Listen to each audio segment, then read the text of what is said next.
Generally, whenever we creating any Git repository, we may see the file called gitignore. Sometimes it may be available, sometimes it may not be available, but if you want, we can able to create it. But what is the use of this file? So if you see the description, like whenever you don't want to scan some files by the git, then we can go for the gitignore actually here. Okay, so for example, let me show one simple example. I have one man project. Okay, so in this man project, as we all know, most of the node projects we used to have a folder called node modules, but I don't want to scan this folder because it may have the lot of library which may increase the repository size. So here I don't want to scan this folder, which is not necessary also. So what I am doing is I created manually this file called .gitignore.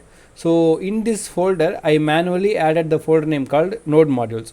So what it meaning is, wherever the folder name called node modules, my git repository will not scan this folder at all.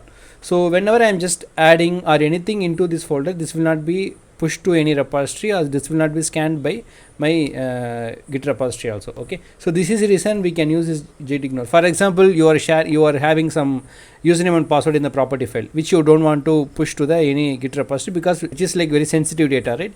We should not share a username and password to the git repository. So that property file we can able to add it to the gitignore. Or you don't want to share the image files, because image files during the development we may need to upload the files for testing, but that files we don't want to push to the repository. So that type of files also we can able to add it. So not just only one file, we can able to add list of the files to this gitignore file, which cannot be scanned by your git repository actually.